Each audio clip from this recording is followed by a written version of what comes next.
हरे कृष्णा। जय श्री हरि। ओम नमः शिवाय। प्यारे भक्तों, आज आप सभी श्रवण करेंगे सतटीला एकादशी व्रत की संपूर्ण कथा। साथ ही श्रवण करेंगे विष्णु भगवान की कृपा प्रदान करने वाली 11 माता की कथा, तुलसी माता की कथा आरती सहित। सतटीला एकादशी का व्रत रखने से और कथा सुनने से तथा इस दिन तिल का दान करने से व्यक्ति को पुण्य की प्राप्ति होती है और वह पापों से मुक्त हो जाता है। इस दिन संतान प्राप्ति के लिए विशेष रूप से तिल का दान संतान सुख की प्राप्ति के लिए किया जाता है। आपको बता दूं कि तिल का दान आर्थिक समृद्धि और ऐश्वर्य प्राप्ति के लिए भी फलदायी माना जाता है। इस दिन व्रत और पूजा करने से जीवन में सकारात्मक परिवर्तन आते हैं और व्यक्ति का जीवन शांति और सुखमय होता है।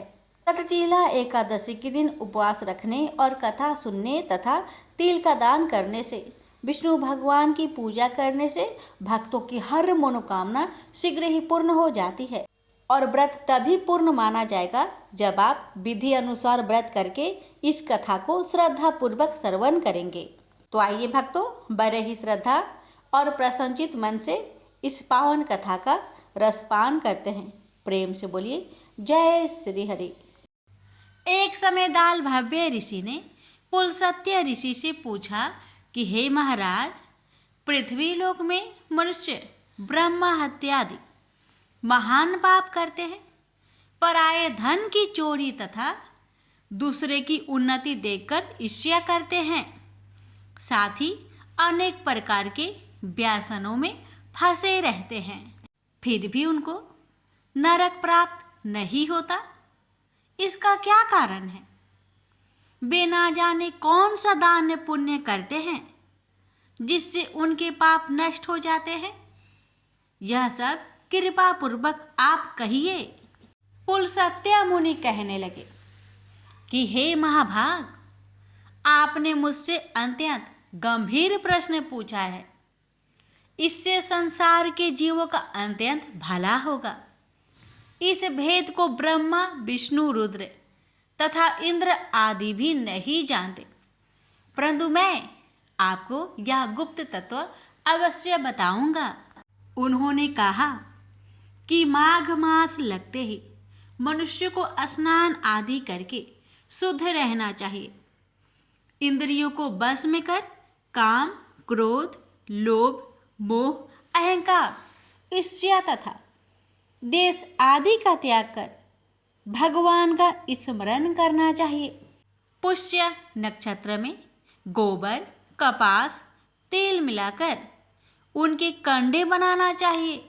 उन कंडों से 108 बार हवन करना चाहिए।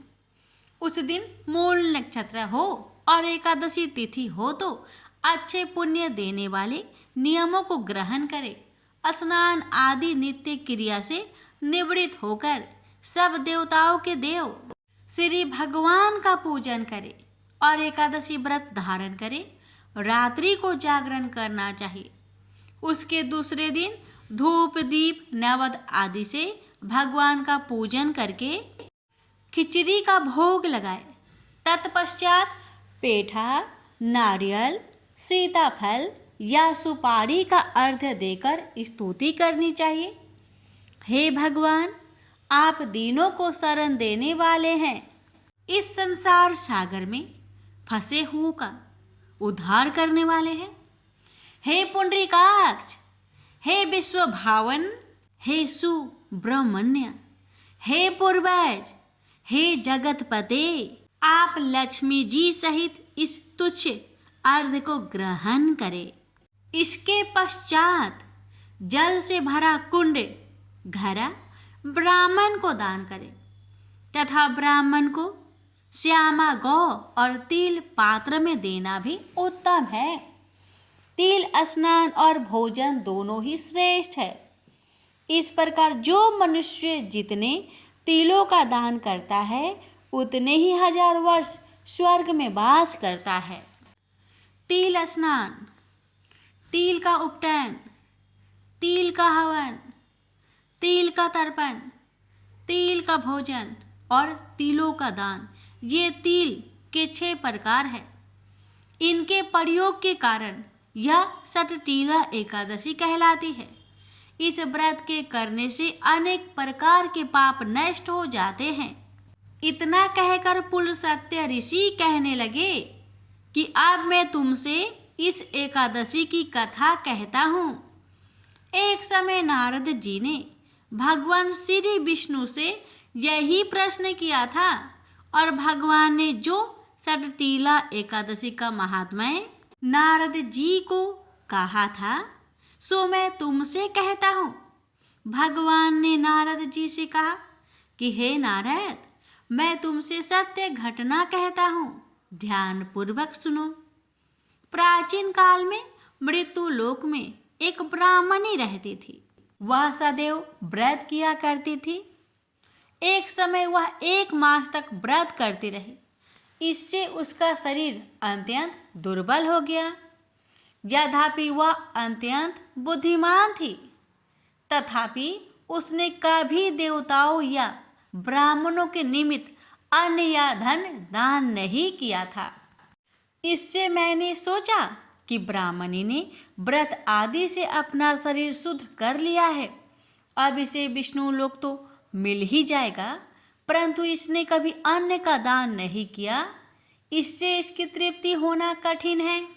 भगवान ने आगे कहा, ऐसा सोचकर मैं भिखारी के भेष में मृत्यु लोक में उस ब्राह्मणी के पास गया और उससे भिक्षा मांगी।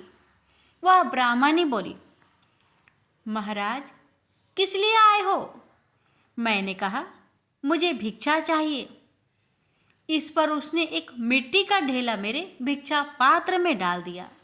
मैं उसे ही लेकर स्वर्ग में लौट आया। कुछ समय बाद ब्राह्मणी भी शरीर त्याग कर स्वर्ग में आ गई। उस ब्राह्मणी को मिट्टी का दान करने से स्वर्ग में सुंदर महल मिला, परंतु उसने अपने घर को अन्न आदि सब सामग्रियों से शून्य पाया। यह देखकर ब्राह्मणी घबराकर वह मेरे पास आई और कहने लगी कि भगवान, मैंने अनेक व्रत आदि से आपकी पूजा की, परंतु फिर भी मेरा घर अन्न आदि सब वस्तुओं से शून्य है। इसका क्या कारण है? इस पर मैंने कहा, पहले तुम अपने घर जाओ, देव स्त्रियां आएंगी। पहले उनसे तुम सटटीला एकादशी का पुण्य और विधि सुन लेना, तब द्वार खोलना। मेरे ऐसे वचन को सुनकर वह अपने घर गई और जब देव स्त्रियां आई और द्वार खोलने के लिए कहा तो ब्राह्मणी बोली, आप मुझे देखने आई हैं? तो पहले सटटीला एकादशी का महात्म्य मुझसे कहिए। तब उनमें से एक देव स्त्री कहने लगी, मैं कहती हूँ। जब ब्राह्मणी ने सटटीला एकादशी का महात्म्य सुना तब द्वार खोल दिया। देवंगनाओं ने उसको देखा कि ना तो वह गंधर्वी है और ना असुरी है, वरन पहले जैसी मानुषी है। उस ब्राह्मणी ने उनके कथा अनुसार सटटीला एकादशी का व्रत किया। इसके प्रभाव से वह सुंदर और रूपवती हो गई तथा उसका घर अन्न आदि समस्त सामग्रियों से युक्त हो गया। अतः मनुष्य को मूर्खता त्याग कर सटटीला एकादशी का व्रत और लोभ न करके तिल आदि का दान करना चाहिए। इससे दुर्भाग्य, दरिद्रता तथा अनेक प्रकार के कष्ट दूर होकर मोक्ष की प्राप्ति होती है। प्रेम से बोलिए लक्ष्मीपति विष्णु भगवान जी की जय। अब रसपान करिए पुण्यदायिनी एकादशी माता की व्रत कथा। एक बुढ़िया माँ एक बार 11 माता का व्रत रखी। बड़ी ही भाव भक्ति से पूजा अर्चना की। उन्हें वृद्ध अवस्था में क्या बाधा थी, वो तो अपने पुत्र पौत्रों की सुख सुविधा के लिए व्रत रखने लगी। वे दिन भर तो जरा कठोर मन करके अपनी प्यास को रख रही। दिन में पूजा पाठ किया, कथा सुनी और पंडित जी को मिट्टी के पात्र में भरकर पानी और ऋतुफल दान दिया।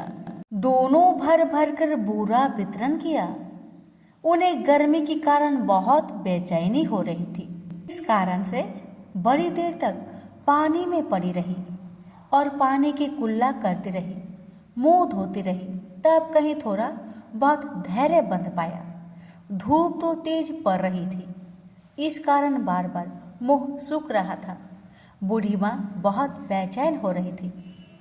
एक बुढ़ापा और दूसरे ये भयंकर गर्मी, वृद्ध अवस्था की स्थिति तो कुछ दूसरे ही प्रकार की होती है। ऐसे तैसे रो धो के दिन कट पाया। अब पहाड़ सी रात सामने थी, उसका काटना बड़ा ही कठिन दिखाई दे रहा था। खटिया पर पड़े शांति नहीं मिल रही थी। वे बार बार करवट बदल रही थी।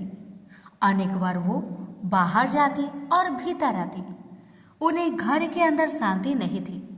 वे पड़ी पड़ी एकादशी माता का स्मरण करती रही।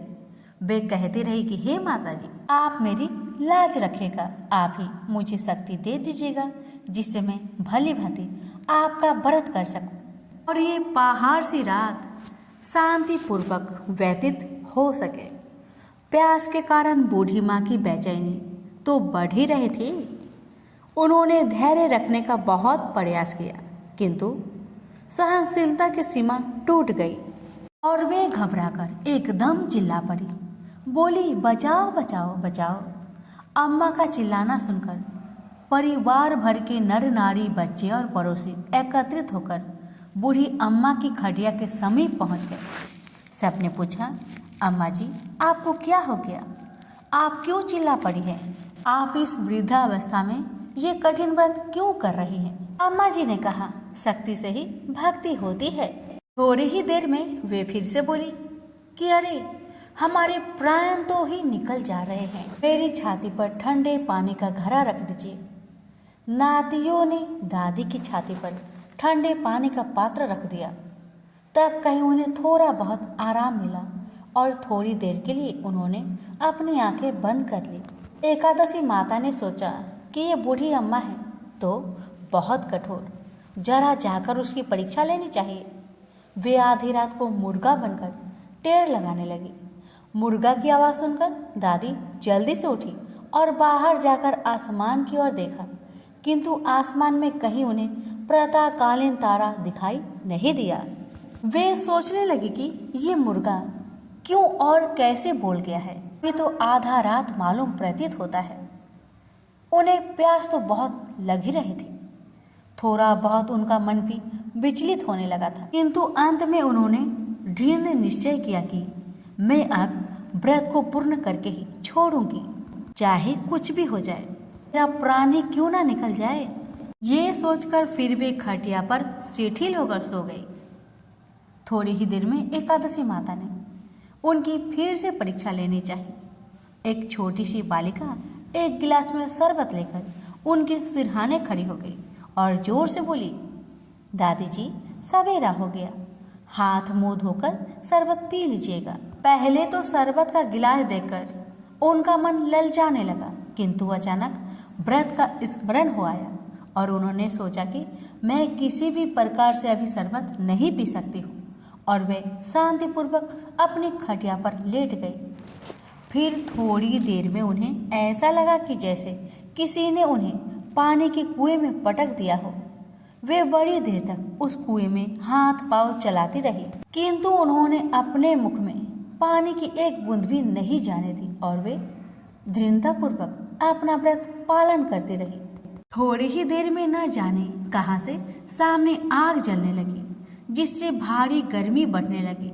प्यास के कारण प्राण निकलने लगे, किंतु बूढ़ी अम्मा का कुछ भी नहीं बिगड़ पाया। वे जहां की तहां मुस्कुराती हुई बैठी रही। थोड़ी ही देर में बाहर प्रकाश दिखाई देने लगा। ऐसा लगा कि जैसे सवेरा हो आया। बूढ़ी अम्मा ने जब बाहर निकलकर देखा तो समझ गई कि अभी सवेरा होने में 3-4 घंटे की देरी है। यह जानकर वे शांतिपूर्वक इधर उधर घूमने फिरने लगी। एकादशी माता ये बात अच्छी तरह से समझ गई कि ये बूढ़ी अम्मा किसी भी प्रकार से अपने व्रत से नहीं टल सकती। वे उनके सत्य व्रत को ही अच्छी तरह से समझ गई।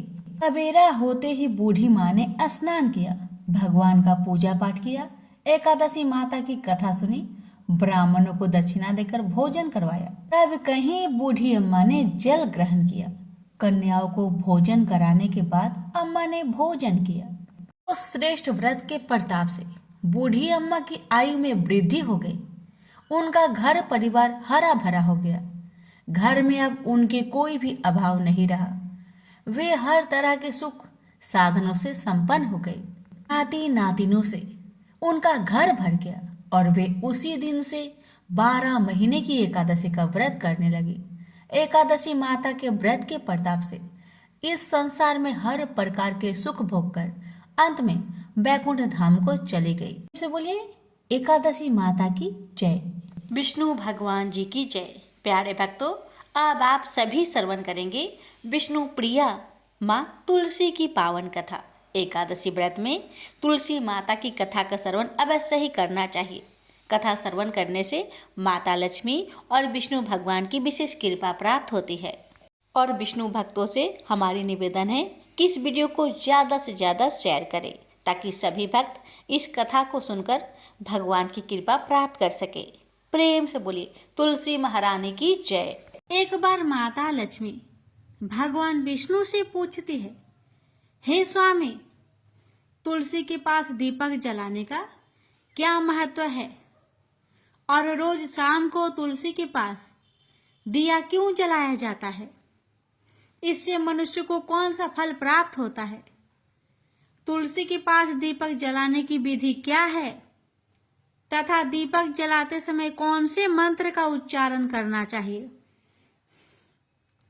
कृपया आप मुझे विस्तार से बतलाइए। तब भगवान विष्णु जी कहते हैं, हे देवी, आज आपने समस्त मानव जाति के कल्याण के लिए बहुत ही महत्वपूर्ण प्रश्न किया है। आपके इस प्रश्न का उत्तर देने से पूर्व मैं आपको एक प्राचीन कथा सुनाता हूं, जिससे आपको सभी प्रश्न के उत्तर मिल जाएंगे। इसलिए आप इस कथा को बड़े ही श्रद्धा प्रसन्नचित पूर्वक पूरा सुनिए। इस कथा को ध्यान से पूरा सुनने मात्र से ही मनुष्य को, भक्तों को 100 वर्षों तक तुलसी के पास दीपक जलाने का पुण्य प्राप्त हो जाता है। फिर माता लक्ष्मी कहती है, हे स्वामी, हे भगवान, मैं इस कथा को सुनने के लिए बड़ी उत्सुक हूं। कृपया आप इस कथा को सुनाना प्रारंभ कीजिए। तब भगवान विष्णु माता लक्ष्मी को वह कथा सुनाने लग जाते हैं कि हे देवी, पूर्व काल की बात है। दक्षिण दिशा में तुंगभद्रा नाम की एक बहुत बड़ी नदी है। इस नदी के किनारे पर हरिहरपुर नाम का एक अत्यंत सुंदर नगर बसा हुआ था। उसी नगर में काशी नाम के एक ब्राह्मण निवास करते थे। वे अत्यंत गुणवान, चरित्रवान, धर्म कार्य करने वाले तथा वेदों के मार्ग पर चलने वाले थे। उन्होंने समस्त शास्त्र का अध्ययन किया हुआ था। उस ब्राह्मण की एक पत्नी थी, जिसे लोग दुराचार कहकर पुकारते थे, क्योंकि उसके कर्म ही उसके नाम के अनुसार थे। वह सदैव ही अपने पति को अपमानित करती थी।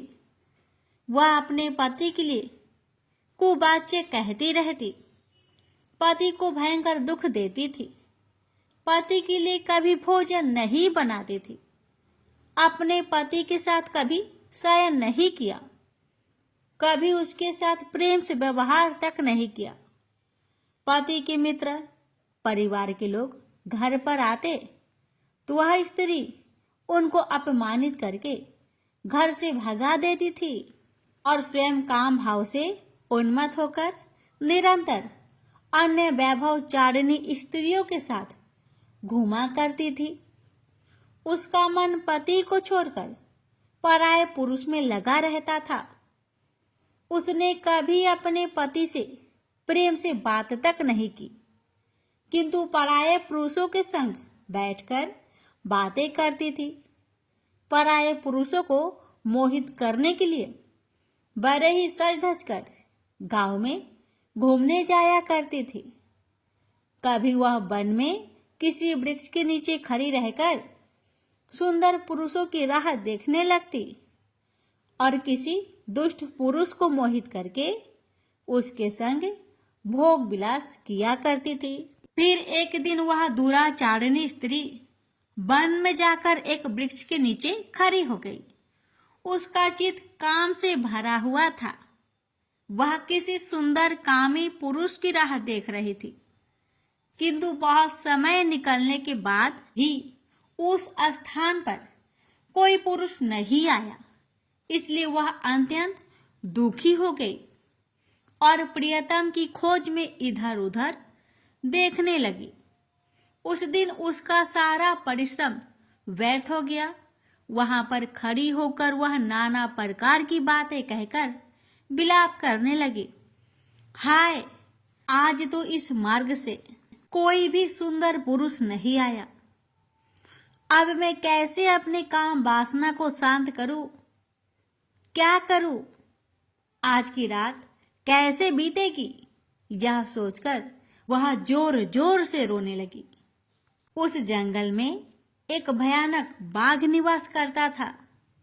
उस पापिनी स्त्री की आवाज सुनकर वह जाग गया और उछलकर उस स्त्री का भक्षण करने के लिए उसके पास आ गया। उस भयंकर बाघ को देखकर उस स्त्री के पसीने छूटने लगे। वह थर थर कांपने लगी। वह स्त्री कुछ करती, इतने में ही उस बाघ ने अपने पंजे से उसे घायल कर दिया और वह स्त्री जमीन पर गिर पड़ी। जमीन पर गिरते ही वह स्त्री चिल्लाते हुए बोली, अरे बाघ, तू किस लिए यहाँ पर आया है? मुझे क्यों मार रहा है? मैं यहाँ पर अपने प्रियतम को खोज रही हूँ। तू मुझे छोड़ दे। मेरा भक्षण करके तुझे क्या मिलेगा? उस स्त्री की बात सुनकर वह भयानक बाघ क्षण भर के लिए रुक गया और हंसते हुए बोला, ए दुष्टा, आज विधाता ने मुझे मेरा ग्रास नियुक्त किया है। तुझ जैसी पापिनी स्त्रियों का भक्षण करना ही मेरा काम है। तभी मुझे इस शरीर से मुक्ति मिलेगी। बाघ की बात सुनकर वह स्त्री कहने लगी, हे बाघ, तुम कौन हो? मुझे सच सच बताओ, तुम्हें किस कारण से बाघ की योनि में जन्म लेना पड़ा और तुम मुझ जैसी स्त्रियों का भक्षण क्यों करते हो? पहले मुझे सारी बात बताओ और फिर मेरा भक्षण करो। फिर बाघ कहने लगा, हे पापिनी, मैं तुझे मेरे पूर्व जन्म का वृत्तांत सुनाता हूं कि किस कारण मुझे बाघ बनना पड़ा। पूर्व काल में दक्षिण देश में एक नदी थी। उस नदी के तट पर एक नगरी बसी हुई थी। उस नगरी में मैं निवास करता था। मैं एक ब्राह्मण का पुत्र था और नदी किनारे बैठकर यज्ञ आदि कार्य किया करता था। मैंने उस जन्म में अनेक पापियों के लिए यज्ञ किया। उन पापियों के घर का भोजन किया। मैंने धन के लोभ से अनेक पापियों के लिए कार्य किए। जिन वस्तुओं का दान ब्राह्मण को नहीं लेना चाहिए, उन वस्तुओं का दान मैंने ग्रहण किया और दूसरों से धन लेता था, लेकिन कभी वापस नहीं करता था। इस प्रकार से पाप करते हुए मुझे बहुत साल बीत गए और मैं बूढ़ा हो गया। मेरे बाल दाढ़ी सब सफेद हो गए, आंखें सूज गई, मुंह के सारे दांत गिर गए, लेकिन फिर भी मेरी दान लेने की आदत नहीं छूटी और मैं पाप करता गया। फिर एक दिन मैं धन के लोभ से नदी किनारे गया और अन्य धूर्त ब्राह्मणों के साथ मिलकर हमने लोगों को ठगा। झूठे मंत्र का कथन बोलकर हमने बिना विधि विधान से किए ही देवी देवताओं का पूजन किया और बहुत सारा धन दान में ले लिया। फिर उसी स्थान पर एक बीमार कुत्ते ने मेरे पैर में काट लिया और मैं मूर्छित होकर गिर पड़ा। उसी क्षण मेरे प्राण भी चले गए। फिर यम के दूत उस स्थान पर प्रकट हुए और मुझे पकड़कर यमपुरी ले गए। वहां पर यमराज ने चित्रगुप्त से मेरे कर्मों का लेखा जोखा निकालने के लिए कहा। फिर चित्रगुप्त कहने लगे, हे धर्मराज, इस ब्राह्मण ने घोर पाप किए हैं। इसने दूसरे से झूठ कहकर धन लूटा है। विधि विधान से पूजा ना करके झूठ मंत्र बोलकर भगवान का अपमान किया है। इसलिए यह पापी ब्राह्मण केवल नरक ही जाने के योग्य है। फिर यमराज ने अपने दूतों को आदेश देकर मुझे नरक की अग्नि में डाल दिया। अनेक वर्षों तक नरक की सजा भोगने के बाद मुझे बाघ का शरीर प्राप्त हुआ और मैं इस दुर्गम वन में निवास करने लगा। मैं अपने पूर्व जन्म के पापों को याद करके कभी भी कोई भी महात्मा पुरुष या फिर साधु संत हो, सती स्त्रियों का मैं भक्षण नहीं करता हूँ। मैं केवल पापी, दुराचारिणी तथा उल्टा स्त्रियों का ही भक्षण करता हूँ ताकि मुझे पाप से मुक्ति मिल जाए। इस प्रकार से उस बाघ ने अपने पूर्व जन्म का पूरा कथा उस पापिनी को सुना दिया और फिर उस स्त्री से कहने लगा, हे पापिनी, तेरे आचरण से तू उल्टा दिखाई पड़ती है। अपने पति को छोड़कर तू इस वन में अन्य पुरुष के साथ भोग विलास करने आई है। इसलिए आज तो तू मेरा ग्रास अवश्य बनेगी। इतना कहकर उस बाघ ने अपने तीक्ष्ण नाखून से उस पापिनी स्त्री के टुकड़े टुकड़े करके उसे खा लिया। फिर उस स्थान पर यम के दूत प्रकट हुए और उस पापिनी स्त्री को उठाकर यमपुरी ले गए। वहां पर उसे यमराज के सामने खड़ा किया गया। फिर चित्रगुप्त ने उस स्त्री का लेखा जोखा निकालते हुए यमराज जी से कहने लगे, हे धर्मराज, यह स्त्री तो अत्यंत पापिनी है। इसने घोर पाप किए हैं। इसने व्यभिचार किया है। इसने अपनी पति की कभी सेवा नहीं की। अपने पति को भूलकर पराये पुरुषों के संग भोग विलास किया करती। उसके पाप को सुनकर यमराज जी ने उस स्त्री को अग्नि से भरे हुए कुंडों में डालने का आदेश दिया। अनेक वर्षों तक उसे उस कुंड में पकाया गया। फिर उसे निकालकर दूसरे नरक में डाल दिया गया। इस प्रकार से उसे अनेक वर्षों तक अलग अलग नरकों में डाला गया और नरकों में डालने के बाद वह महापापी स्त्री पुनः पृथ्वी लोक पर आकर चांडाल के रूप में उत्पन्न हुई। चांडाल के घर में जन्म लेकर वह फिर से अनेक पाप करने लगी, व्यभिचार करने लगी, अनेक पापी पुरुषों के संग विहार करने लगी।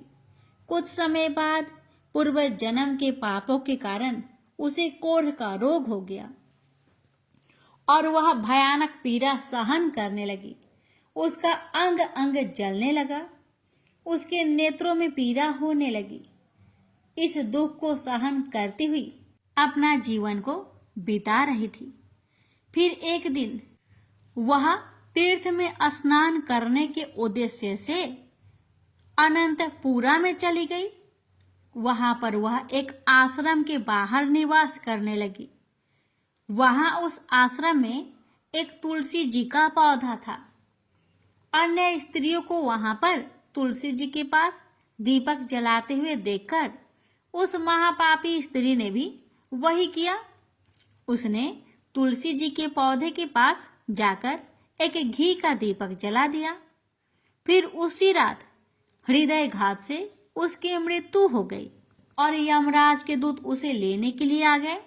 जैसे ही यम के दूत उस पापी स्त्री को पास में बांध कर ले जाने लगे, वैसे ही भगवान विष्णु के दो पार्षद उस स्थान पर प्रकट हुए और उन्होंने उन दोनों को रोक लिया और कहने लगे, हे दूतों, इस स्त्री को तुम छोड़ दो, यह नरक जाने की योग्य नहीं है।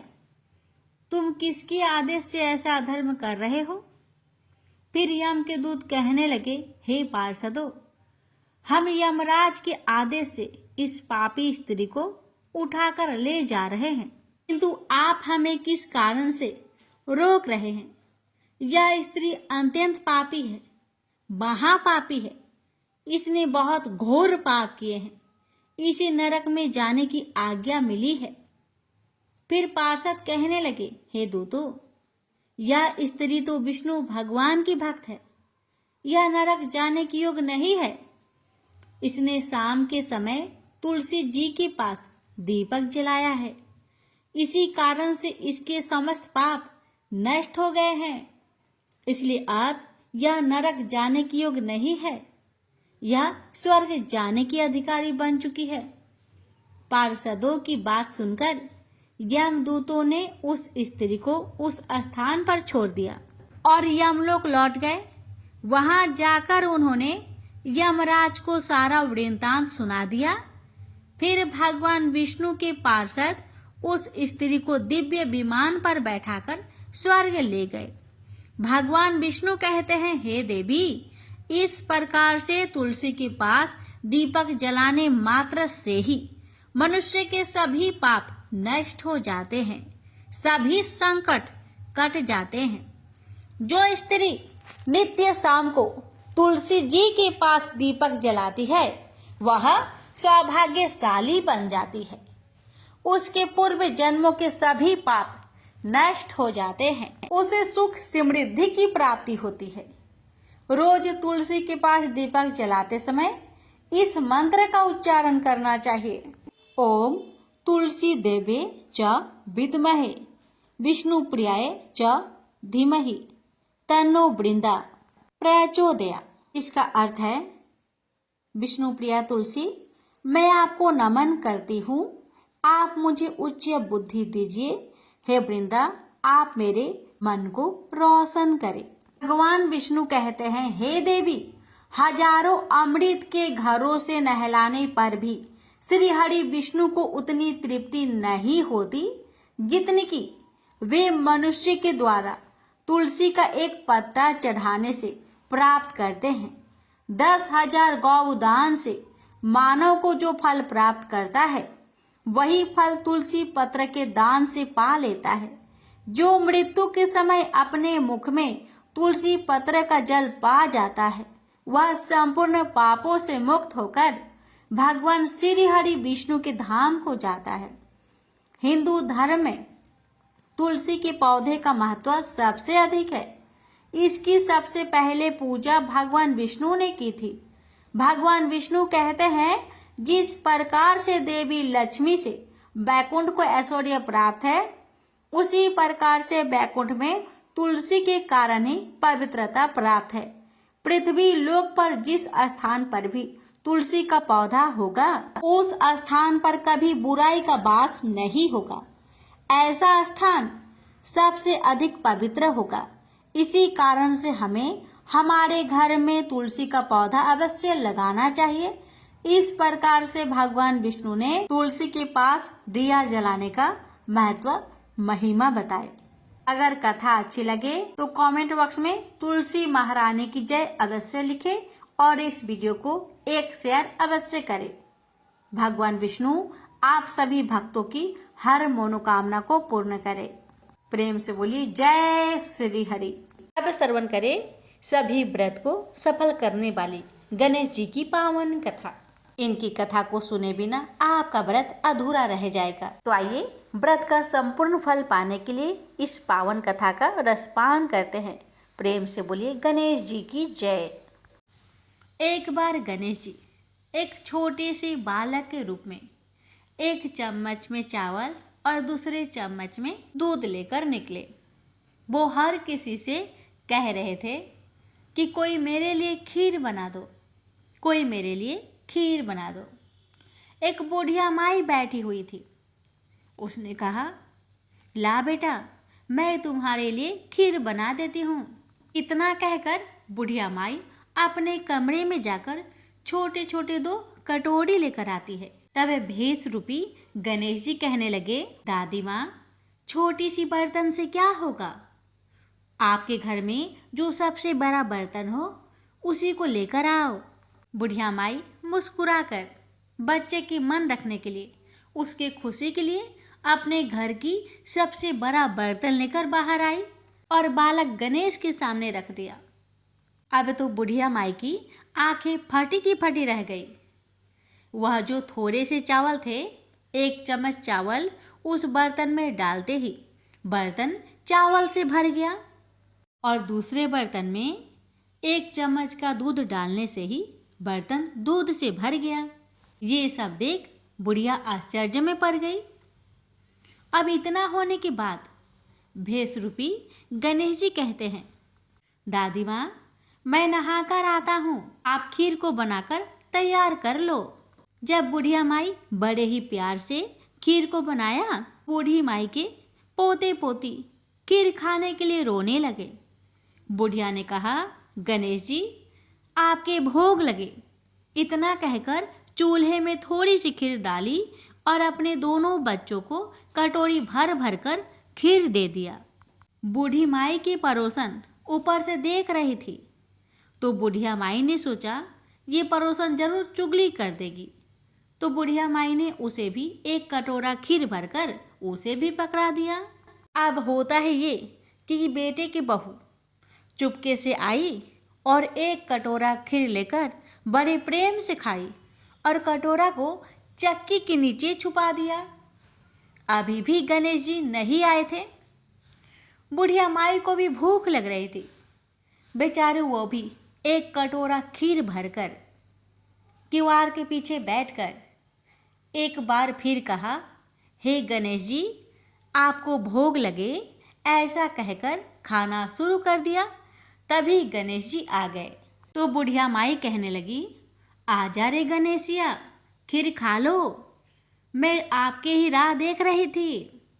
गणेश जी ने कहा, दादी माँ, मैंने खीर पहले ही खा ली है। तो बुढ़िया माई ने कहा, कब खाई? गणेश जी कहने लगे, जब आपके पोते पोती ने खीर खाई तब मैंने खाई थी, जब आपकी पड़ोसन ने खाई थी तब भी मैंने खाई थी, और जब बूढ़ी माँ आपकी बहू ने खाई तब भी मैंने खाई थी, और अब जब आप खा रही हो तो मेरा पेट पूरी तरह से भर गया है। तो बुढ़िया माई कहने लगी, बेटा, तुम्हारी सब बात सच है, पर मैं कैसे मानूं कि मेरी बहू ने खीर खाई? बेचारी सुबह से काम में लगी रही है, तो फिर उसने कब खाई? गणेश जी ने कहा, चक्की के नीचे जाकर देख, जूठा कटोरा पड़ा है जो तेरी बहू ने खाकर छुपा के रखी है, और तूने तो मेरे लिए भोग भी लगाया था और तुम्हारी बहू ने वैसे ही खा गई। बूढ़ी माई ने कहा, बेटा, यह घर की बात है, घर में ही रहने दो। अब बताओ कि बची हुई खीर का मैं क्या करूं? भेष रूपी गणेश जी ने कहा, नगरी जिमा दो। बुढ़िया ने पूरी नगरी जिमा दी, लेकिन फिर भी गणेश जी की कृपा से खीर पूरा की पूरा भरा ही था। राजा को पता लगा कि बुढ़िया के पास जादुई बर्तन है, तो राजा ने बुढ़िया माई को महल में बुलवाया और कहा, क्यों रे बुढ़िया, यह खीर वाली बर्तन तुम्हारे घर में शोभा नहीं देता है, ये तो हमारे महल में शोभा देगा। तो बुढ़िया ने कहा, राजा जी, अगर आपको खीर का बर्तन लेना है तो ले लो। अब तो राजा लालच में पड़कर बुढ़िया माई के खीर के बर्तन को मंगवा लिया। खीर के बर्तन महल में लाते ही कीड़े मकोड़े, बिच्छू, कछले हो गए और खीर से दुर्गंध आने लगी। यह देखकर राजा ने बुढ़िया से कहा कि हे बुढ़िया, क्या तुम जादू टोना जानती हो? ये खीर के बर्तन महल में आते ही कीड़े मकोड़े बिच्छू में बदल गए, ऐसा क्यों? मुझे बताओ। पहले तुम अपने खीर के बर्तन वापस ले लो, फिर मुझे सारी कहानी बताओ। राजा ने जैसे ही वह खीर वाली बर्तन बुढ़िया माई को दिया, वैसे ही बूढ़ी माई के हाथों से लगते ही वह खीर फिर से सुगंधित खीरों में बदल गया। ये देखकर राजा बड़े आश्चर्य में पड़ गया और बूढ़ी माई से कहने लगा, हे बुढ़िया माई, कृपा करके बताओ ऐसा चमत्कार कैसे? तो बुढ़िया माई ने कहा, हे महाराज, ये बर्तन मुझे गणेश जी ने दिया है और उन्हीं की कृपा से ये खीर के बर्तन खाली नहीं पड़ती। सारी कहानी बताकर बुढ़िया माई राजा से विदा लेकर अपने घर को चली आती है और गणेश जी से कहती है, हे गणेश जी, बची हुई खीर का मैं क्या करूं? गणेश जी ने कहा कि झोपड़ी की कोने कोने में खरा खोदकर गाड़ दो, उसी जगह सुबह उठकर वापस खोदेगी तो धन के 2 चाड़े मिलेंगे। ऐसा कहकर गणेश जी अंतर्ध्यान हो गए और जाते समय भगवान झोपड़ी को लात मारते हुए गए तो झोपड़ी के स्थान पर महल हो गया।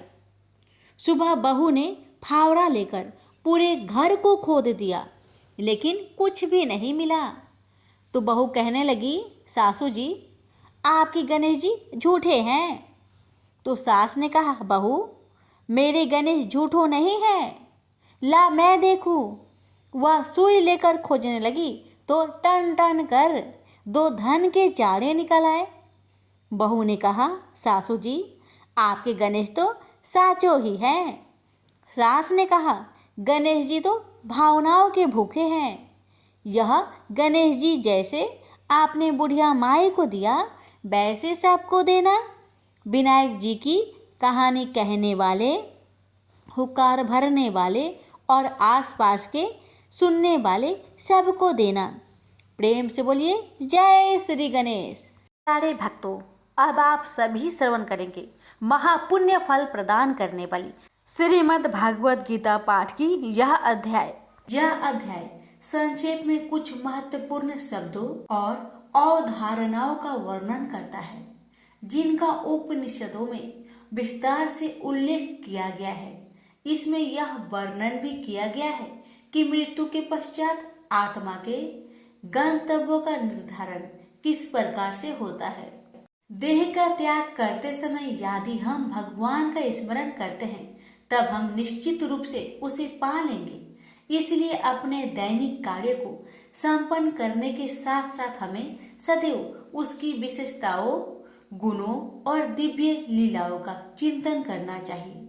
जब हम अनन्य भक्ति से अपने मन को भगवान में पूर्णतया तल्लीन कर लेते हैं तब हम भौतिक आयामों से परे आध्यात्मिक क्षेत्र में प्रवेश करते हैं। तत्पश्चात इस अध्याय में भौतिक क्षेत्र में स्थित कुछ लोगों की चर्चा की गई है।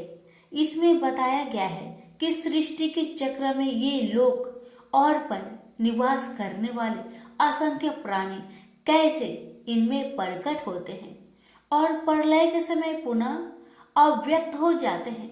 किंतु इस व्यक्त और अव्यक्त सृष्टि से परे भगवान का दिव्य लोक है। वे जो प्रकाश के मार्ग का अनुसरण करते हैं वे अंततः दिव्य लोक में पहुंचते हैं और फिर कभी नश्वर संसार में लौटकर नहीं आते। जबकि अंधकार के मार्ग का अनुसरण करने वाले लोग जन्म, रोग, बुढ़ापे और मृत्यु के अनंत चक्रों में देहांतरण करते रहते हैं। अर्जुन ने कहा, हे भगवान, ब्रह्म क्या है, अध्यात्म क्या है और कर्म क्या है, आदिभूत को क्या कहते हैं और अधिदेव किसे कहते हैं? हे मधुसूदन, अधियज्ञ कौन है और यह अधियज्ञ शरीर में कैसे रहता है? हे कृष्ण, दृढ़ मन से आपकी भक्ति में लीन रहने वाले मृत्यु के समय आपको कैसे जान पाते हैं? परम कृपालु भगवान ने कहा, परम अविनाशी सत्ता को ब्रह्म कहा जाता है। किसी मनुष्य की अपनी आत्मा को अध्यात्म कहा जाता है। प्राणियों के दैहिक व्यक्तित्व से संबोधित कर्म और उनकी विकास प्रक्रिया को कर्म या सकाम कर्म कहा जाता है। हे देवधारियों में श्रेष्ठ, भौतिक अभिव्यक्ति जो निरंतर परिवर्तित होती रहती है उसे अधिभूत कहते हैं। भगवान का विश्व रूप जो इस सृष्टि में देवताओं पर भी शासन करता है उसे अधिदेव कहते हैं। सभी प्राणियों के हृदय में स्थित मैं परमात्मा अधियज्ञ सभी यज्ञों का स्वामी कहलाता हूँ।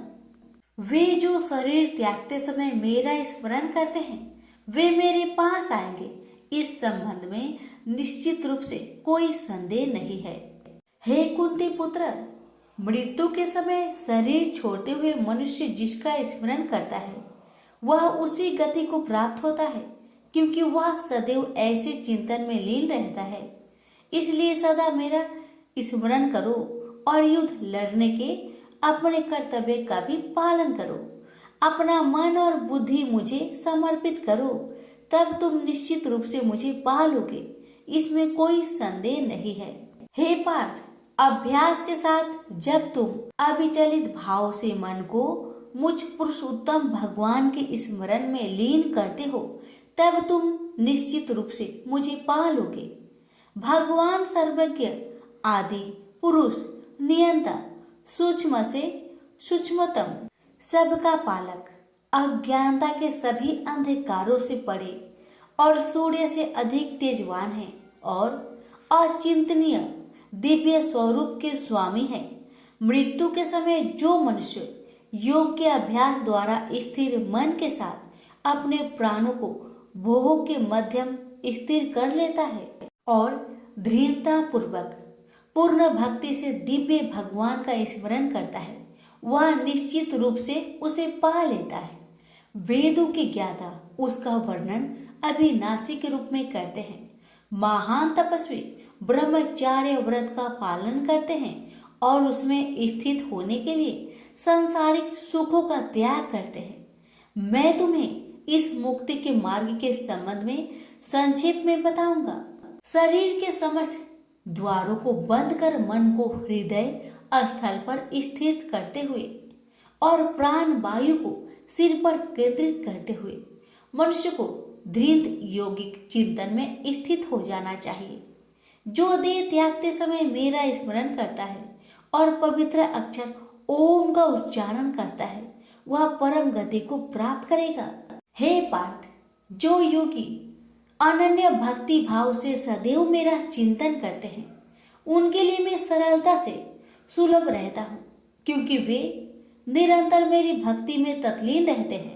मुझे प्राप्त कर महान आत्माएं फिर कभी इस संसार में पुनः जन्म नहीं लेती, जो अनित्य और दुखों से भरा है, क्योंकि वे पूर्ण सिद्धि प्राप्त कर चुकी होती हैं।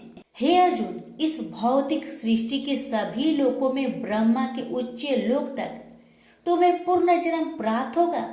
हे कुंती पुत्र, परंतु मेरा धाम प्राप्त करने पर फिर आगे पूर्ण जन्म नहीं होता।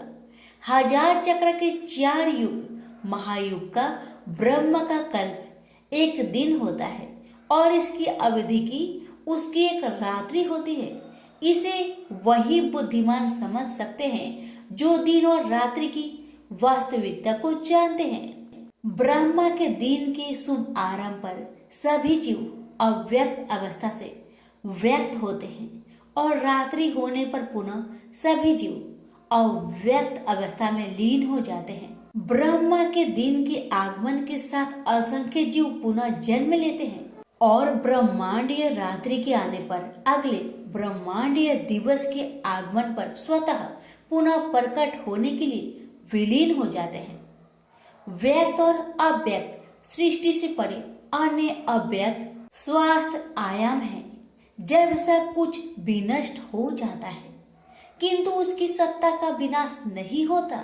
यह अव्यक्त आयाम परम गंतव्य है और इस पर पहुंचकर फिर कोई नश्वर संसार में लौट कर नहीं आता। यह मेरा परम धाम है। परमेश्वर का दिव्य व्यक्तित्व सभी सत्ताओं से परे है, यद्यपि यह सर्वव्यापक है और सभी प्राणी उसके भीतर रहते हैं, तथापि उसे केवल भक्ति द्वारा ही जाना जा सकता है। हे भरत श्रेष्ठ, अब मैं तुम्हें इस संसार से दूर विभिन्न भागों के संबंध में बताऊंगा। इनमें से एक मार्ग मुक्ति की ओर ले जाने वाला है और दूसरा पुनर्जन्म की ओर ले जाता है। वे जो पर ब्रह्मा को जानते हैं और जो उन 6 मासों में जब सूर्य उत्तर दिशा में रहता है, चंद्रमा के शुक्ल पक्ष की रात्रि और दिन के शुभ लक्षण में देह त्याग करते हैं, वे परम गतव्य को प्राप्त करते हैं। वैदिक कर्म कांडों का प्लान करने वाले साधक चंद्रमा के कृष्ण पक्ष की रात्रि में धुएं के समय जब सूर्य दक्षिणायन में रहता है, 6 माह के भीतर मृत्यु को प्राप्त होते हैं। वे स्वर्ग लोक को प्राप्त करते हैं। स्वर्ग के सुख भोगने के पश्चात वे पुनः धरती पर लौट कर आते हैं। प्रकाश और अंधकार के ये दोनों पक्ष संसार में सदा विद्यमान रहते हैं।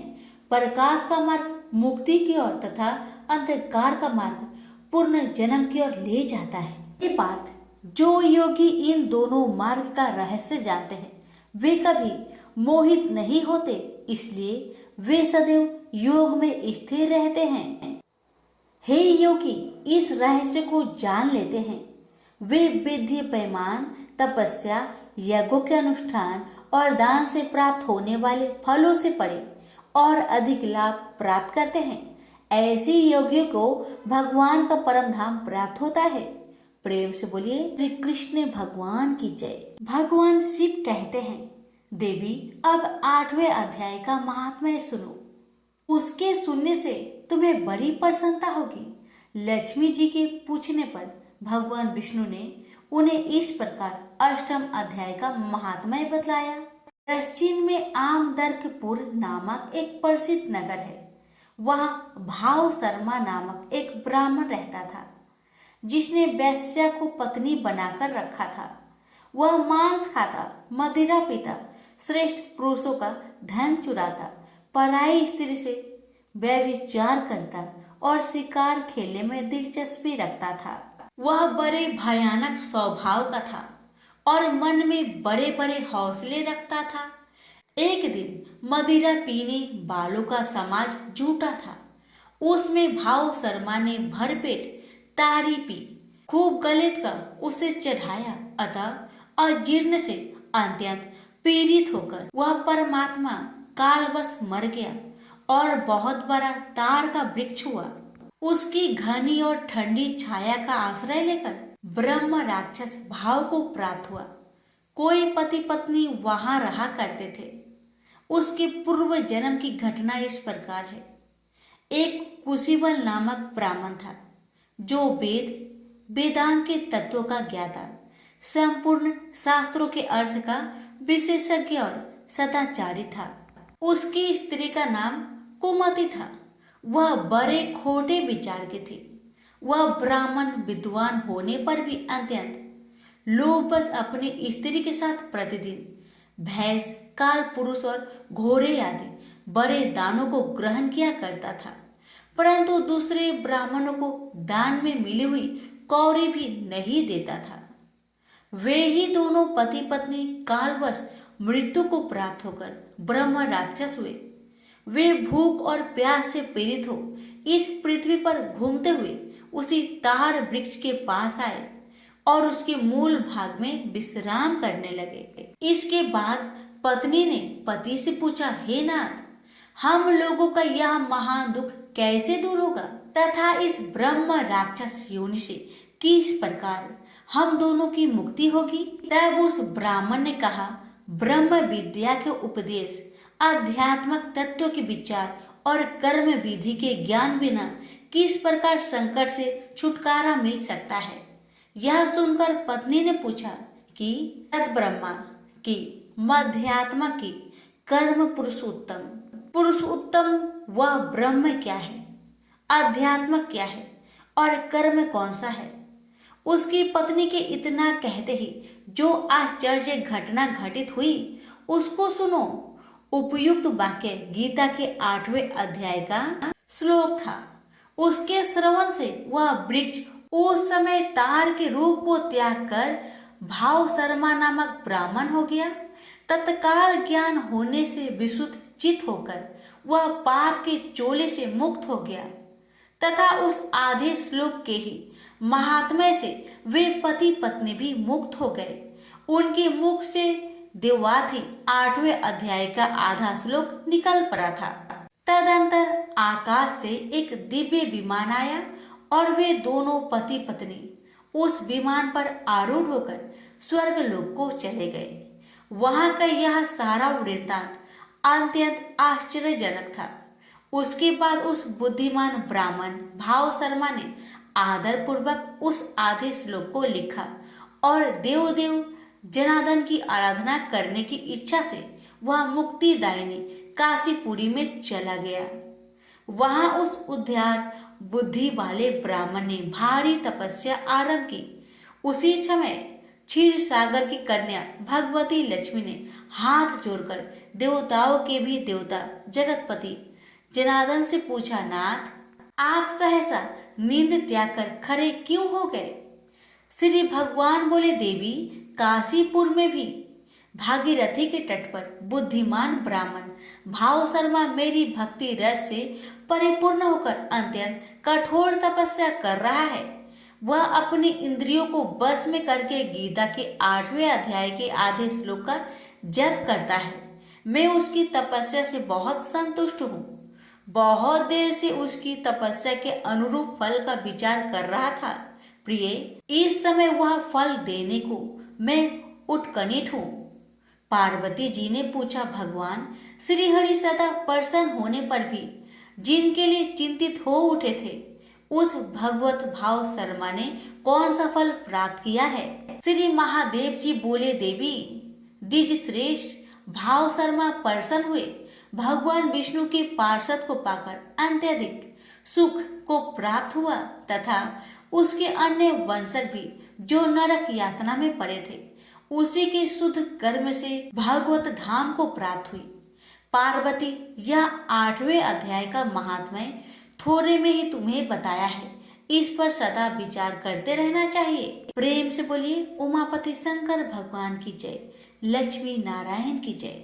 अब सुनिए हर कथा के साथ सुनी जाने वाली लापसी तापसी की कथा। लापसी तापसी की कथा। एक लापसी था, एक तपसी था। तपसी हमेशा भगवान की तपस्या में लीन रहता था।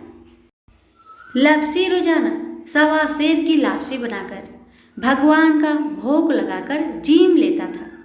एक दिन दोनों लड़ने लगे। लापसी बोला, मैं रोज भगवान की तपस्या करता हूँ, इसलिए मैं बड़ा हूँ। लापसी बोला कि मैं रोज भगवान को 1.25 सेर लापसी का भोग लगाता हूँ, इसलिए मैं बड़ा हूँ। नारद जी वहां से गुजर रहे थे। दोनों को लड़ता देखकर उनसे पूछा कि क्यों तुम लड़ रहे हो? लापसी ने खुद को बड़ा होने का कारण बताया और तपसी ने अपना कारण बताया। नारद जी बोले, तुम्हारा फैसला मैं कर दूंगा। दूसरे दिन लापसी और तपसी नहाकर अपनी रोज की भक्ति करने आए तो नारद जी ने छुपकर 1.25 करोड़ की एक अंगूठी उन दोनों के आगे रख दी। तपसी की नजर जब अंगूठी पर पड़ी तो उसने चुपचाप अंगूठी उठाकर अपने नीचे दबा ली। लापसी की नजर अंगूठी पर पड़ी लेकिन उसने ध्यान नहीं दिया। भगवान को भोग लगाकर लापसी खाने लगा। नारद जी सामने आए तो दोनों ने पूछा कि कौन बड़ा? तो नारद जी ने तपसी को खड़ा होने को कहा। वो खड़ा हुआ तो उसके नीचे दबी अंगूठी दिखाई पड़ी। नारद जी ने तपसी से कहा, तपस्या करने के बाद भी तुम्हारी चोरी करने की आदत नहीं गई, इसलिए लापसी बड़ा है और तुम्हें तुम्हारी तपस्या का कोई भी फल नहीं मिलेगा। तपसी शर्मिंदा होकर माफी मांगने लगा। उसने नारद जी से पूछा, मुझे मेरी तपस्या का फल कैसे मिलेगा? नारद जी ने कहा, यदि कोई गाय और कुत्ते की रोटी नहीं बनाएगा तो फल तुझे मिलेगा। यदि कोई ब्राह्मण को भोजन करवाकर दक्षिणा नहीं देगा तो फल तुझे मिलेगा। यदि कोई साड़ी के साथ ब्लाउज नहीं देगा तो फल तुझे मिलेगा। यदि कोई दिए से दिया जलाएगा तो फल तुझे मिलेगा। यदि कोई सारी कहानी सुने लेकिन तुम्हारी कहानी नहीं सुने फल तुझे मिलेगा। उसी दिन से हर व्रत कथा कहानी के साथ लापसी तापसी की कहानी भी सुनी और कही जाती है। लापसी तापसी की कथा सुनने के बाद इस प्रकार कहना चाहिए, लापसी का फल लापसी को मिले, तापसी का फल तापसी को मिले और मेरा व्रत का फल मुझे मिले। जय श्री हरि।